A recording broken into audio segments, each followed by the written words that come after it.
Hello, everyone, and thank you for joining us. This is No Soundbites Allowed, and I am here with you today. It is August 1st. It is a little after 3 p.m. in the afternoon, and I've had the opportunity to speak with Stephanie Liggio. Now, she's running for the 83rd Assembly District. This is kind of important for New York State. That is the district of Carl Hastie, the Speaker of New York's Assembly in the legislature, the third most powerful person in New York politics.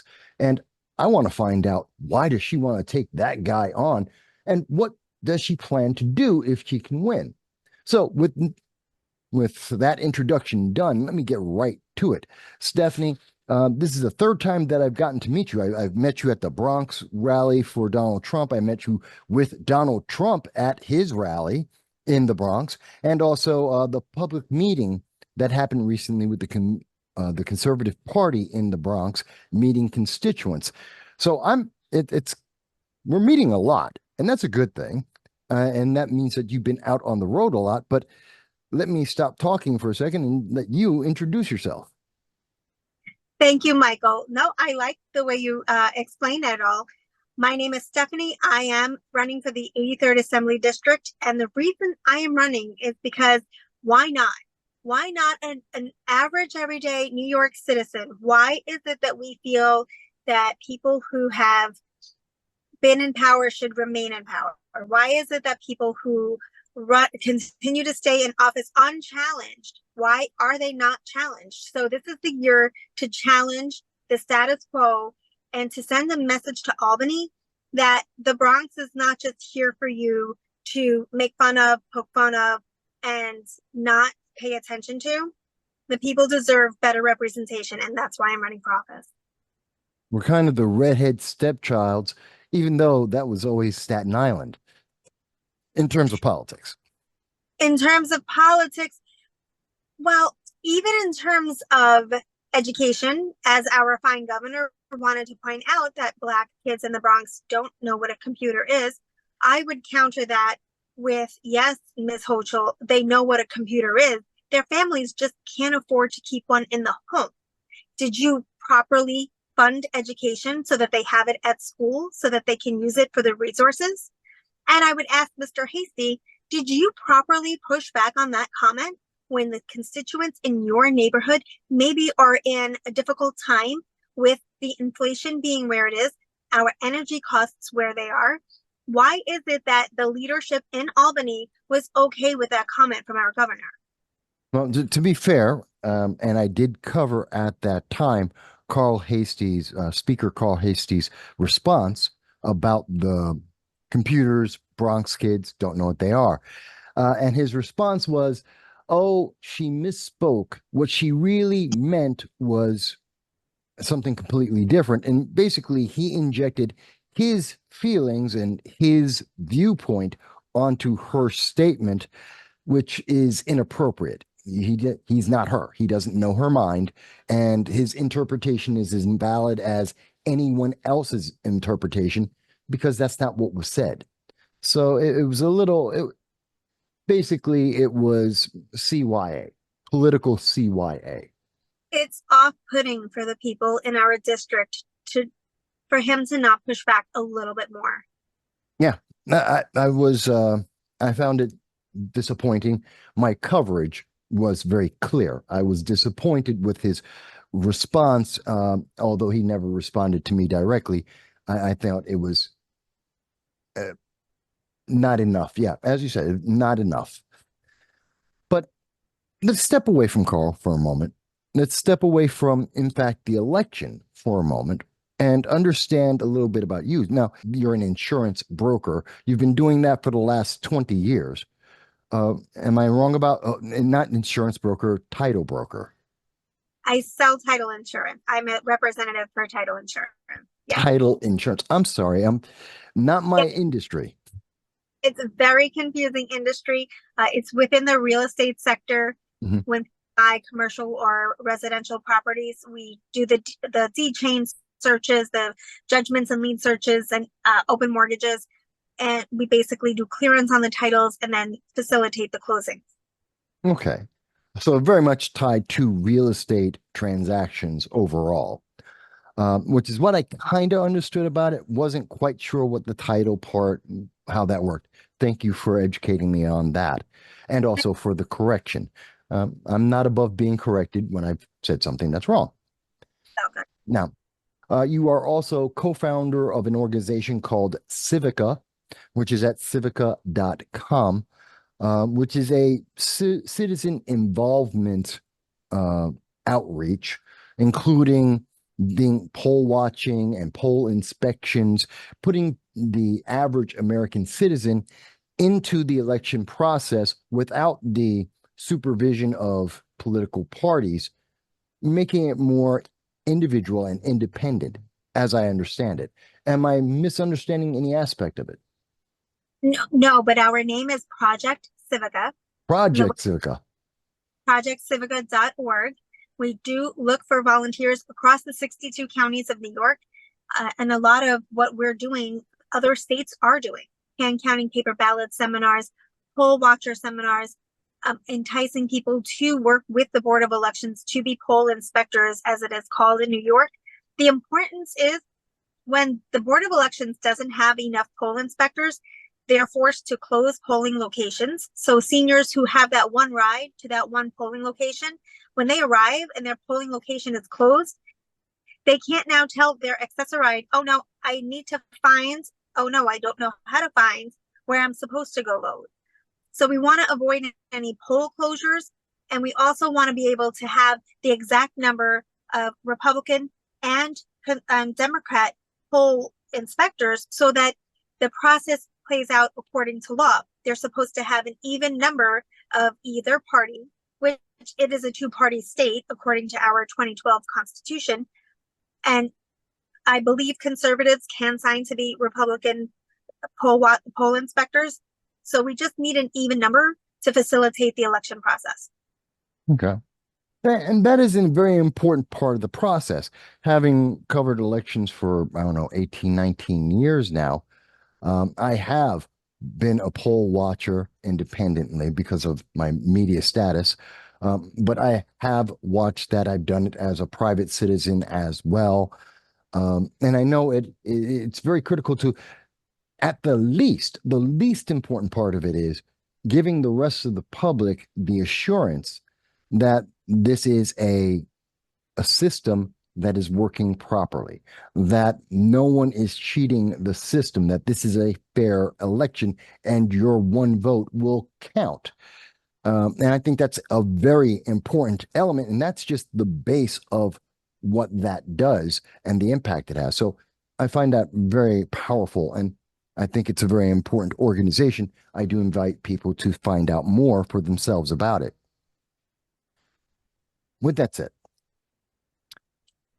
one thing I have to ask about, I know you have a website, and I believe the website's name is, oh, I had it right here in front of me.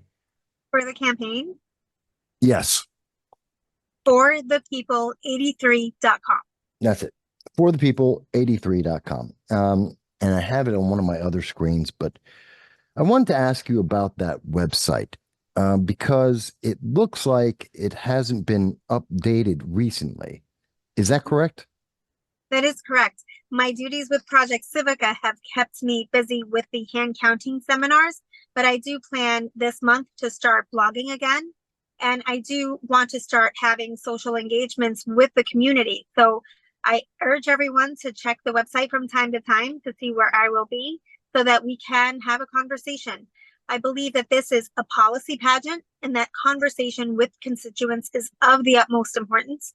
And with that, conversations about what can we do regarding our energy resources to bring those energy bills back down. Everyone opens their Con Ed bill every month with exasperation. How am I paying this bill and why is it so much more than it was just 2 years ago? Food bills are expensive, gas bills are expensive. How is it that with what's going on nationally, what can we do in the legislature in New York to curb as many of those bills as possible? And we also need to redirect education. And with that, summer programs for students who don't live in an area where they have camps accessible, etc., so that they have the same opportunities that other kids across the state have. And maybe even trying to get them out of the city a little bit and into nature, learning how to farm, learning how to cultivate food of our own. It's a very simple lesson that goes back to the beginning of time, so that we're not always reliant on someone else for our food sources. Because I feel that the national conversation sometimes goes to these food insecurity issues. But if we are able to learn how to grow our own, and now they have vertical gardens. So even if you're in an apartment complex, you can have a vertical garden and perhaps cultivate that with a community so that you're all partaking in creating it and benefiting from it.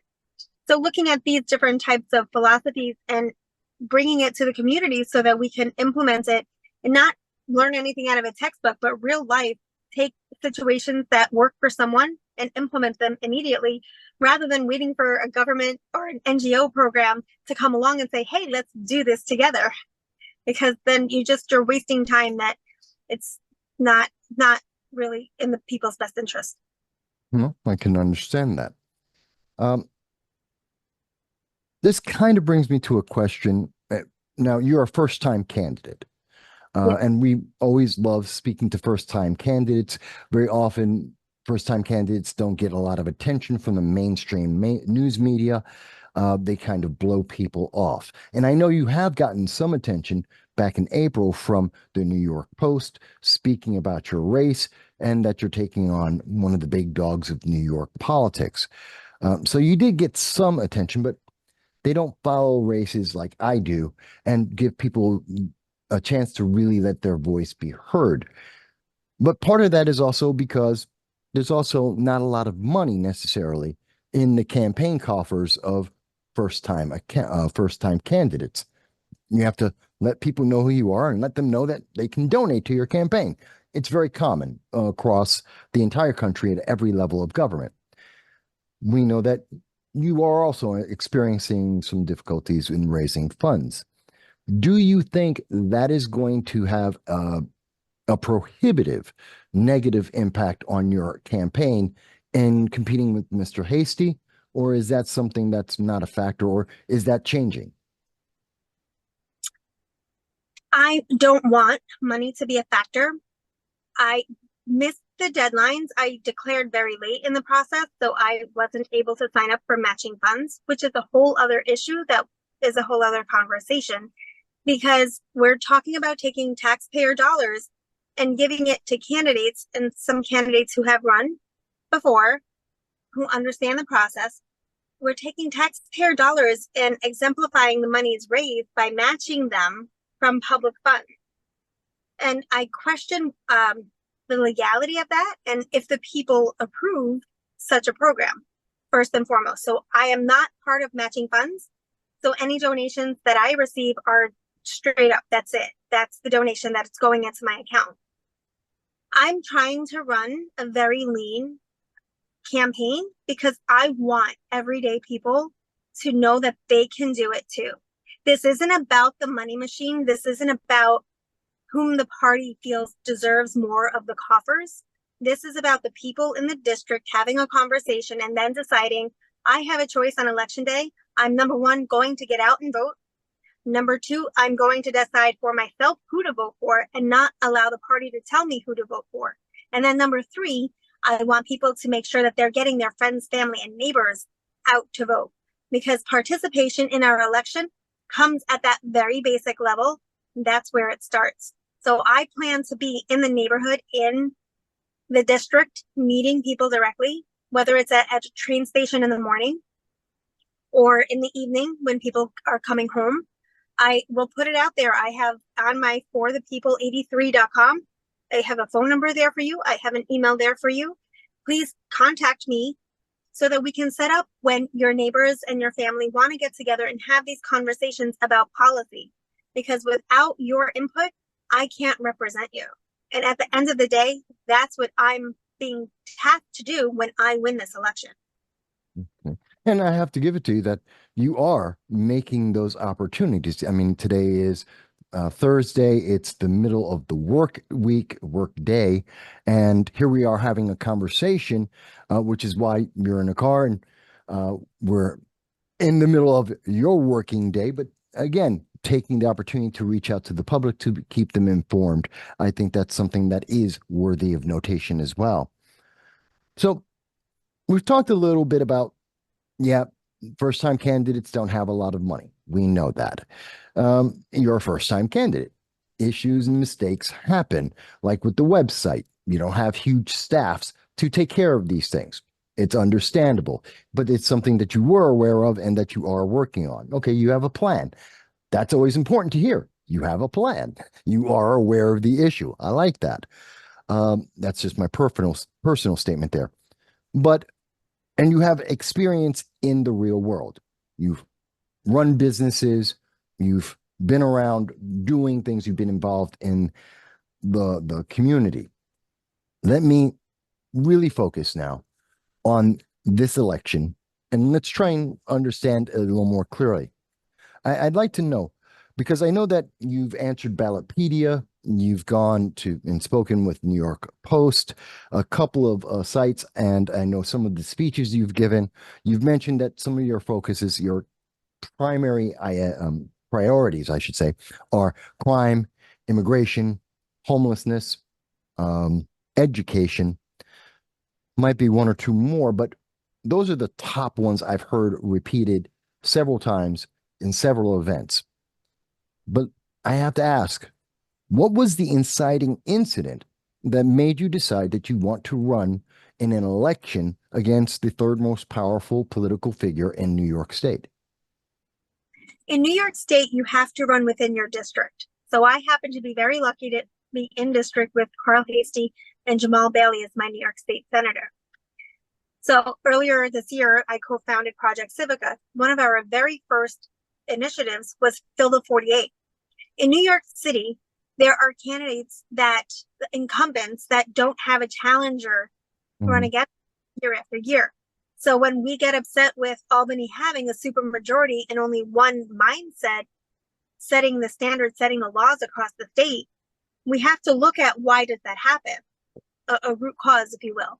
So we tried to find some candidates to run in these races. So I said, well, I can't be a hypocrite and be part of an organization that is civically minded and getting people out to vote and asking candidates to run if I myself am not willing to run. So I said, okay, fine, I'm all in, I'll run. What do you need me to do? So my team has been very supportive of the fact that I'm running. They helped me get signatures. I want to give a shout out to Steve Gillen. It was his pet project to do the Fill the 48. And along with that, we have what's the Common Sense contract for New York.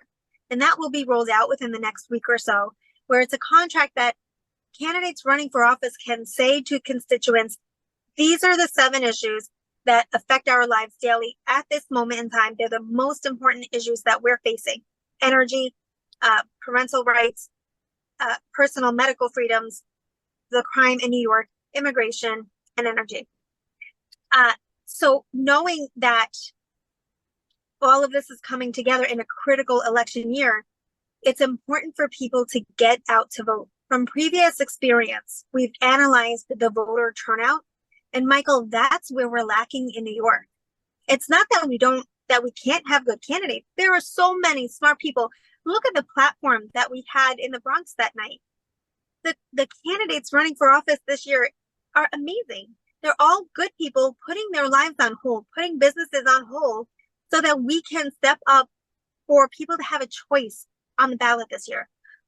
And in doing so, we should be inviting people to be a larger part of the process. I implore people, please find the candidates that are running in your district, help them go to door, help them make phone calls. And also, we need to be able to turn out the vote, whether it's early voting for the 9 days leading up to November 5th or getting out on November 5th, making sure people have a ride to the voting locations and making sure people are aware where they're supposed to go vote.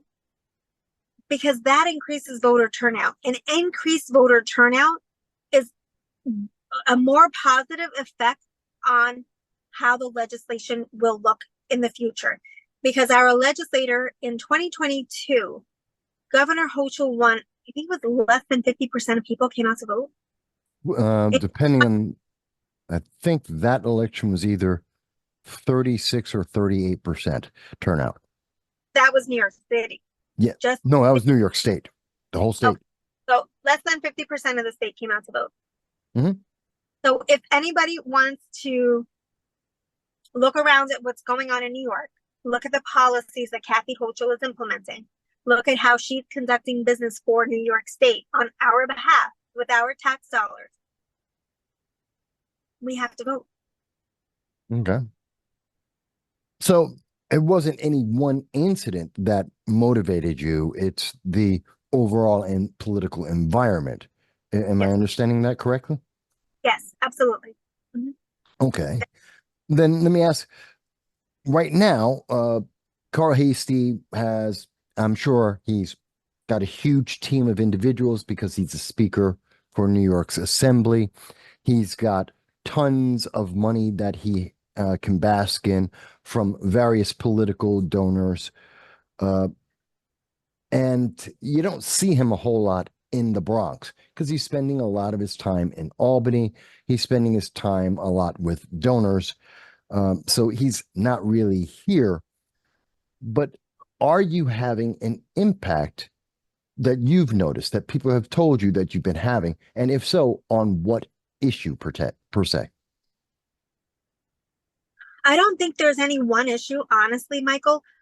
Energy for sure, education, if you're speaking with young parents, uh, crime, everyone Mhm. can have about crime. The 7 issues focused on in the common sense contract for New York are absolutely where New Yorkers are.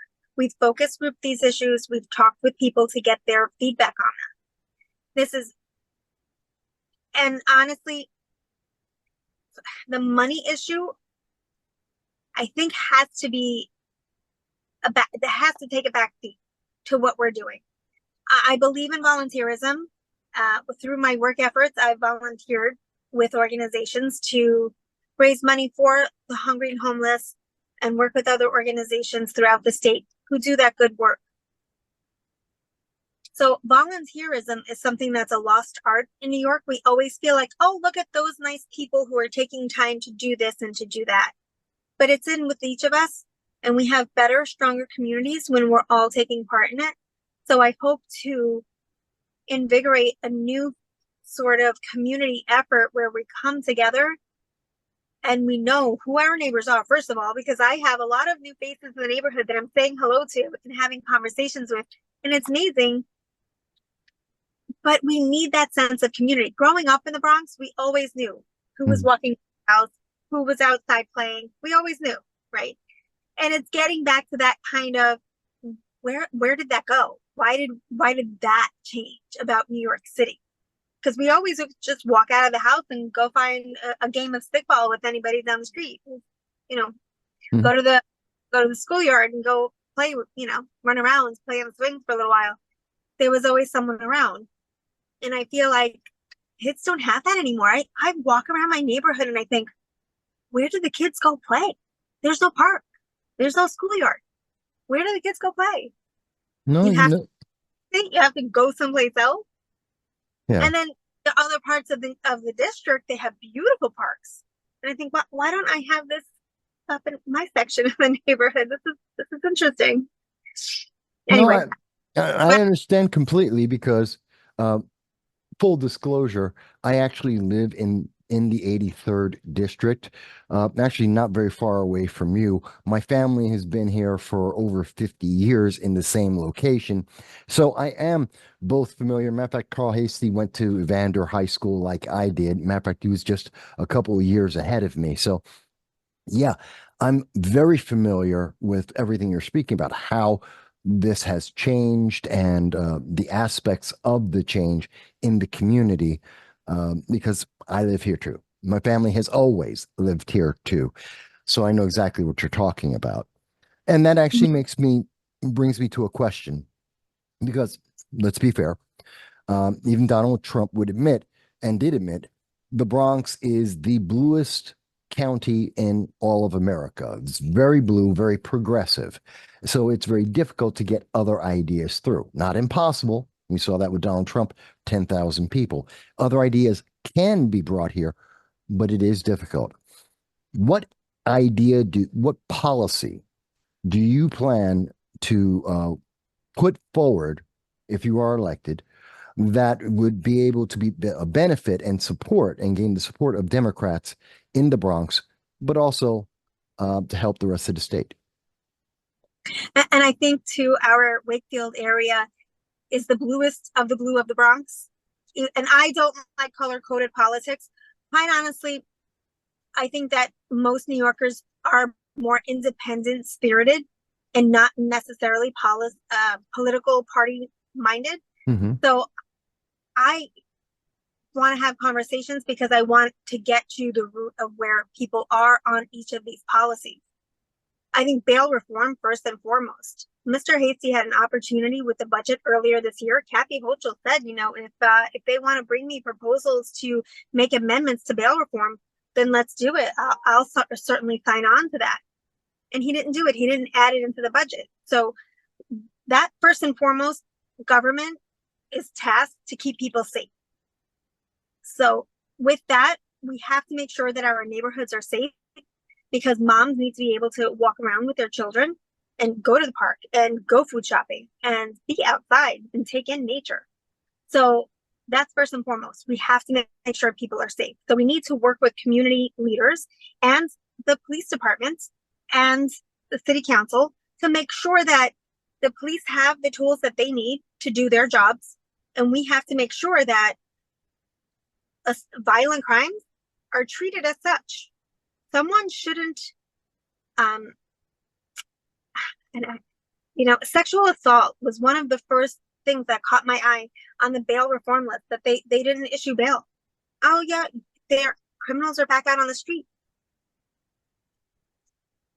I don't understand how in New York, when we're told that you have to believe all women when they say something, and then you're letting a criminal out when we're accusing them of a crime. So for me, I think our street safe is first and foremost, because we saw what happened in the 70s, Michael. We were kids, but we saw what happened in the 70s. And I saw what happened in the 80s when we had the race crime. We don't need violence as an answer, and we can't promote violence as an answer. We do deserve, the citizens deserve, and we're constituents ourselves. We deserve to have safe streets, first and foremost. And then accessibility to great education. I think I see more and more kids wearing uniforms and going into Montessori and charter schools. So the New York City school system is not serving what parents are looking for in terms of education.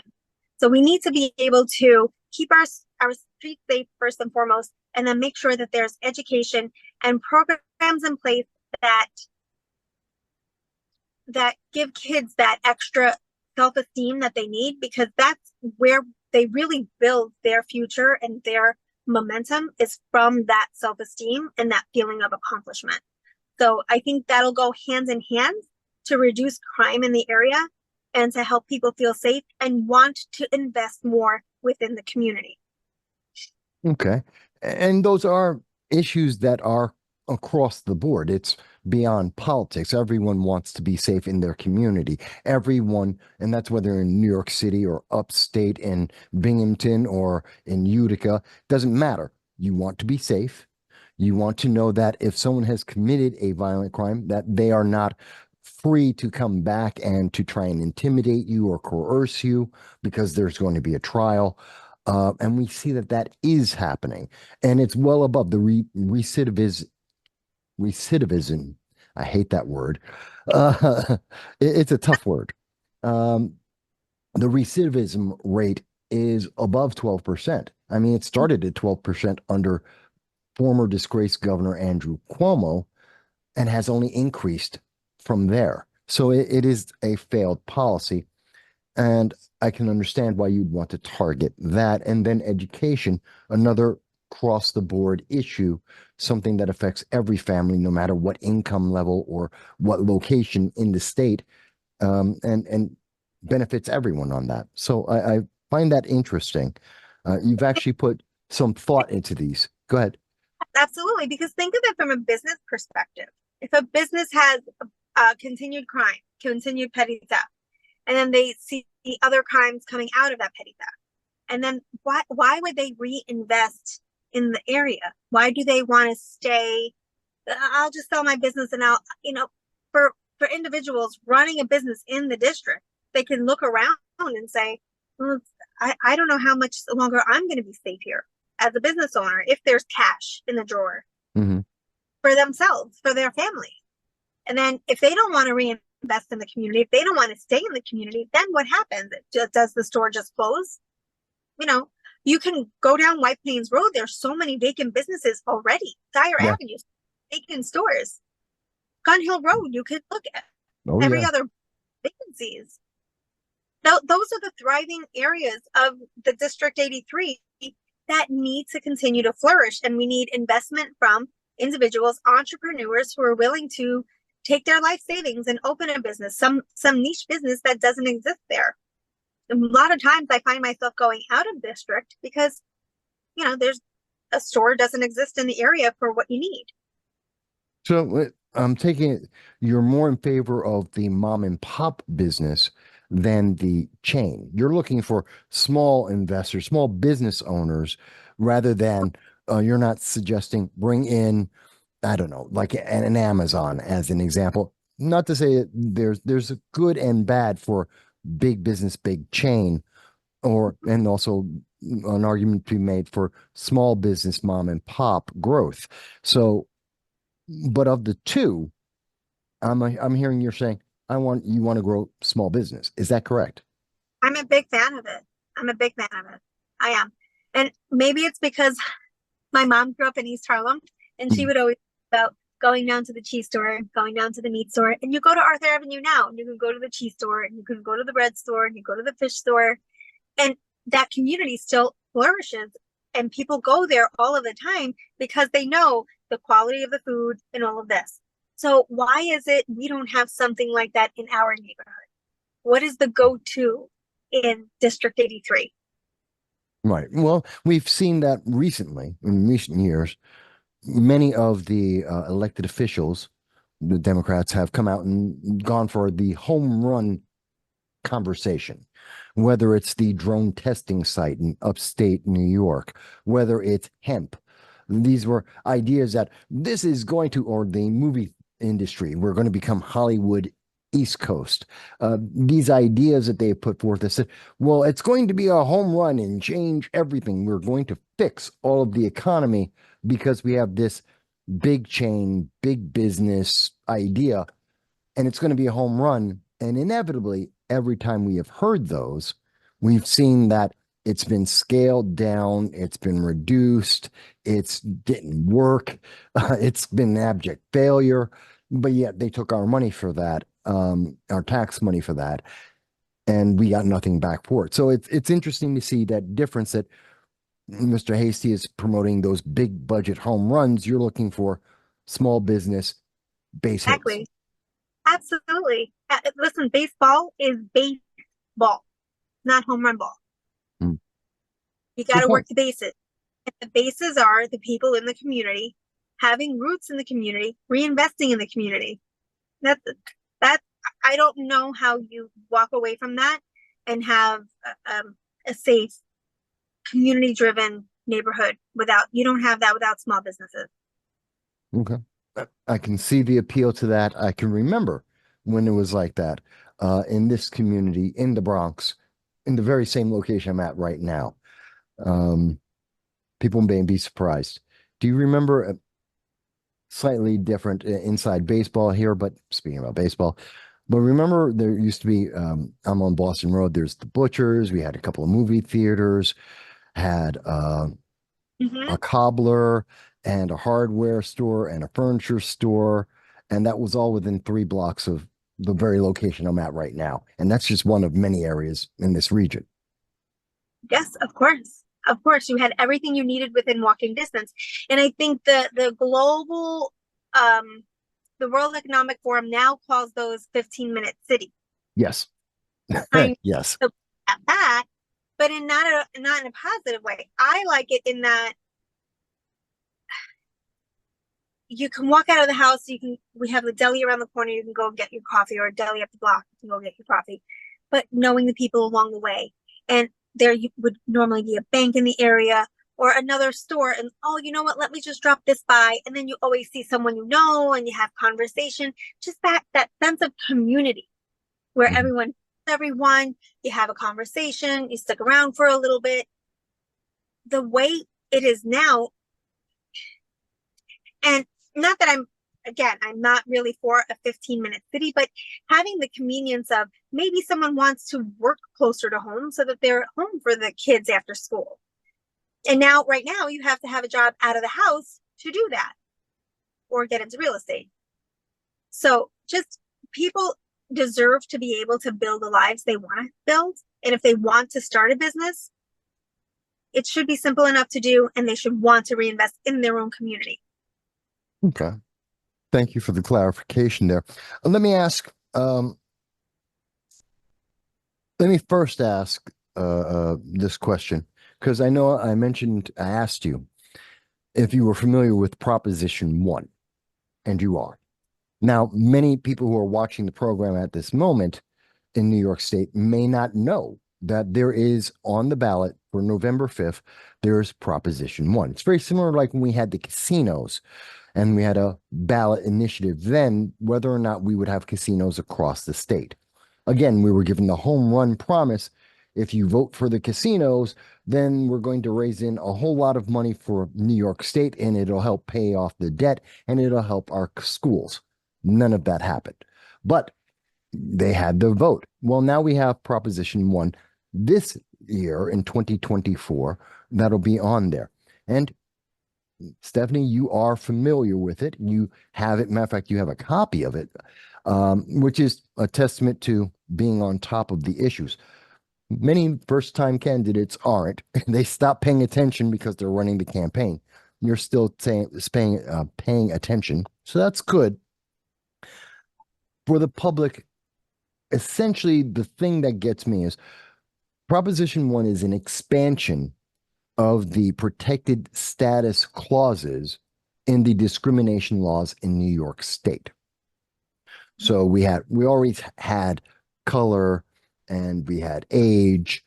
They're expanding it into, sexual preference. They're expanding it into abortion. Yes, according to the terms of Proposition 1, having an abortion makes you a special protected category of citizen. That's interesting. Now, I have concerns, as I think came across in my description of this. I have some serious concerns about this proposition.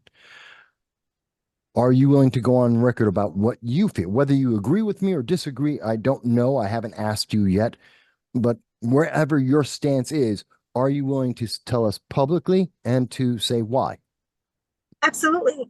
I am a no on Prop 1 for the ballot this year. I attended a seminar last December, and Tricia Lindsay, who is running for New York State Senate, I forget the district number, so I don't want to give you the wrong number, but she explained it as it's billed as an equal rights amendment for all persons of all ages to be able to have an abortion at any time. This raises a question for me because we have laws on the books, and if there is a situation with an underage girl having been raped, having an issue needing an abortion, in my mind, she goes to the hospital right away, and there's a morning after pill. There shouldn't be a 3, 4, 5, 6, 9 months later a decision that she needs to have an abortion later on. So maybe I'm not understanding that part very well, but I understand that Kathy Hochul, after Roe v. Wade was, in my opinion, decided correctly, the states were supposed to decide this. But I think what didn't need to happen was, I didn't think it needed to happen in Albany. The conversation needs to be at home, in our communities, in our churches. This is not something that a government is supposed to be overseeing. So earlier I said government needs to make sure that we, first and foremost, that we're safe. And then maybe they need to make sure that we have good education and that we have energy at affordable prices. But the government should stop at our front doors. So anything that is personal, that happens within our family, that we need to take care of, whether it's our children, grandchildren, nieces or nephews, grandparents, that's on us. That's our personal responsibility to take care of. The government cannot decide for us if this is right or wrong. They don't have that moral stake in our lives. We have to do that. So while I can understand that they want to make abortion accessible, that people have to make that decision for themselves. Okay, but why does it have to be codified in our state constitution? You've passed a law. We're fine. We have the ability. It's there for us. So we're good. Why do you have to codify it in the state constitution? And now if someone underage has this happen to them, do we now not call it pedophilia when it's someone who's underage being attacked in this way with a sexual assault? Do we not go after, I think the new phrase is minor attractive persons? Yeah, they call them MAPs. Yes. Abhorrent. It's pedophilia. And we cannot pass anything that's going to make pedophilia acceptable in society. So I think for a moral standpoint, not religious at all, from a moral standpoint, this is something that happens in the home and not within the government halls of justice. This needs to be done at a personal level, not within the government. They've done their job. They've made it accessible. That's all that they should do. And what our constituents need to realize here, Michael, is that the state legislature had to pass this in 2 consecutive sessions to get this on the ballot as an initiative, as a proposal. So the state legislature met on day 1 in 2023 and passed this so that it could be on the ballot this year. And you are aware, I'm sure, that Bobby Ann Cox did take a lawsuit to have it removed from the ballot. It was a procedural error that took place in Albany. So she won at the Supreme Court level. It was appealed. They won their appeal. Her second appeal was tossed out. So that's why we have it on the ballot this year. But every New Yorker should take the time. And I don't know who writes these ballot initiatives, because it was the same in 2022 when they put the ballot initiative on for the mail-in ballots to be codified in law, which was voted down. They did it anyway. So hopefully this year we have, don't take my word for it. I have an organization that you can talk to and they will walk you through the steps. If you have a community group or a church group that wants to have a representative from Protect Our Kids New York come in and have a conversation with you about this proposal, I urge you to do so, because I'm just a candidate and I know how I feel about this personally. You need to have the fact at your fingertips. We don't see this, Michael, in the newspaper every day. It's not in the daily news. I don't hear it talked about on mainstream news. Why? If it's such a good proposal, if it's something we absolutely have to have, why isn't it being talked about? Why isn't Carl Hasty on every news program every week talking about Prop 1 and why he fully supports it? That's a very good question. And that's why I'm trying to bring it up, because the mainstream news media isn't. And of course, as a candidate and as a candidate against Carl Hasty, I wanted to make sure I asked you about it. So now the public has a choice. They can be informed, they have been informed, and they can become more informed and make a proper informed choice. Speaking of which, I want to take a moment now. The best way for people to reach you, I know you're on Instagram, and please don't visit social media. Huh? Don't like social media anymore. I'm in my 30s. I loved social media. I no longer like social media. Call me. I have 914-574-7403. You're sure you want to put that out for the public, for voters? Public. It's on the website. Call me, email me, set up time for us to get together as a community. Let's get together and talk. This is about having conversations about serious issues, because this is where we are. And if we don't get back to representative government, which is candidates and elected officials speaking within the community, then if we don't do it now, it's not going to come back around. Okay. Well, I have to say, you're the first person who said, no, forget about social media. Let's talk in person. And in fact, to let people know, you actually had suggested that to me as well. Mike, let's meet in person to do the interview. You actually had suggested that. And actually, we were going to, except thanks to Spirit Airlines and they screwed up my flights and my equipment, which is what prevented us from doing it. But so this is something that seems to be a trend for you. It's consistent now, I've seen in several instances where you want to be around people. Am I right? Oh, absolutely. I'm a people person. I worked in customer service for many, many years. And even the job I have now, I consider it customer service. My clients call, I show up. Okay. Well, you may get a lot more phone calls now because I do get people watching this. They know I pay attention to elections across the country every year. And we're about to go into the general public election season, as I like to call it. But Right. yeah, I'm a political junkie. I know it's always political election season to me, but for the rest of America, we're about to get there over the next 3 months. But let me ask this.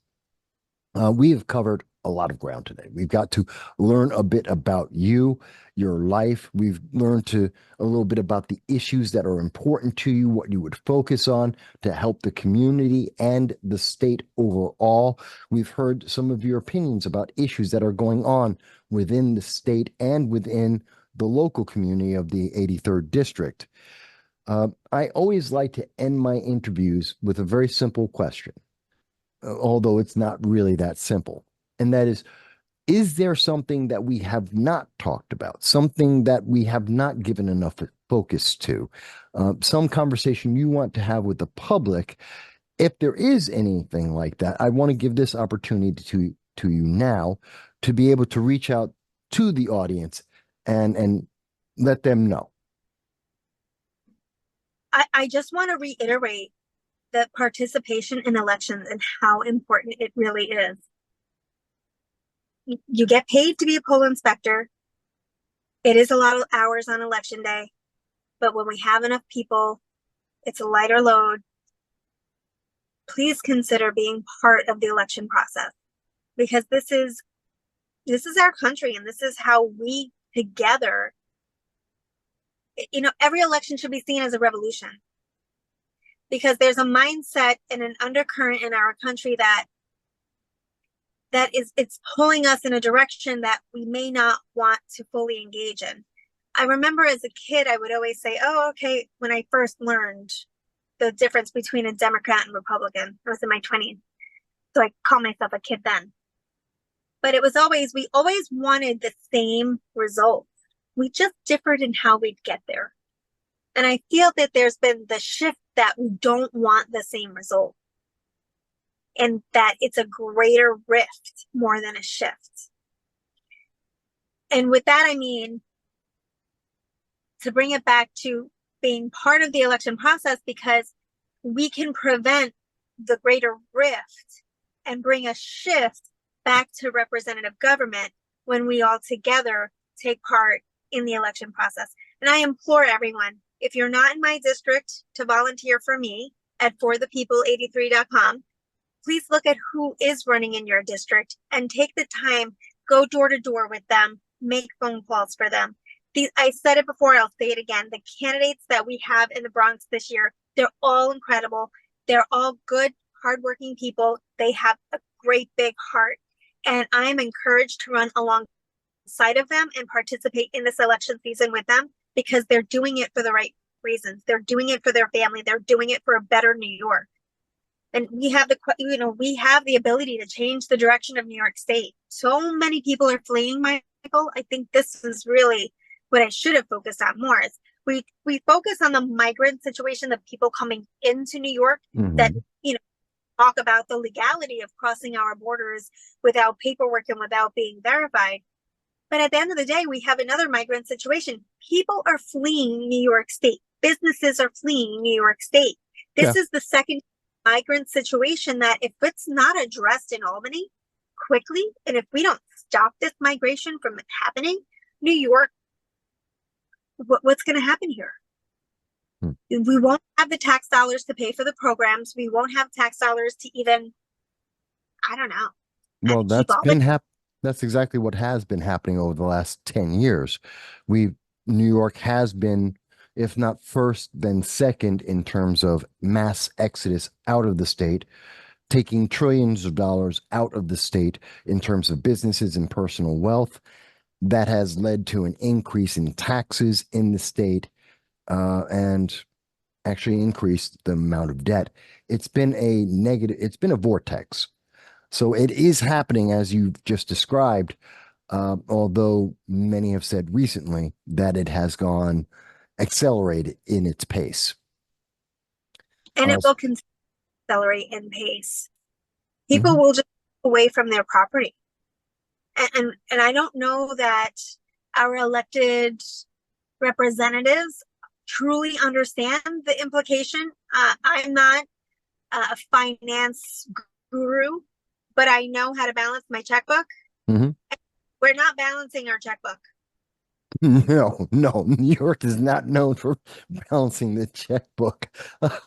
Sorry, I just know, $12 billion in debt, roughly about $2 billion in debt per year added on to that. Yeah, we're nowhere close to balancing any checkbook, but so you threw me off there. Federal government could absorb any of our debt. They're in the trillions with debt. So there's nobody going to save. You can run from New York, but there's still going to be, New York gets special treatment. We'll get bailed out, right? Mm, That's what they. Maybe not necessarily going forward, but a story and a conversation for another day. Um, Obviously, we've been talking about a lot of stuff and I'm enjoying it. And I think the audience, those voters, people around the country will enjoy it as well. If you have enjoyed this, please do consider donating to Stephanie Liggio in her race in the 83rd district of the Bronx against the incumbent. Please seek her out, contact her, see how you can help her. Of course, it would be nice. Like, share, subscribe on this channel, and join us every Sunday at 2:30 p.m. Eastern Standard Time for the Sunday live stream. Of course, I'm going to plug my own channel. But other than that, I want you to stay involved and stay watchful. We will have more interviews with more candidates that are running at various elections, not just in the New York State or the Bronx, but across the entire country. And we'll let you know as soon as we can about some of those upcoming interviews as well. Until the next time, I want to thank you, and I hope you'll be well.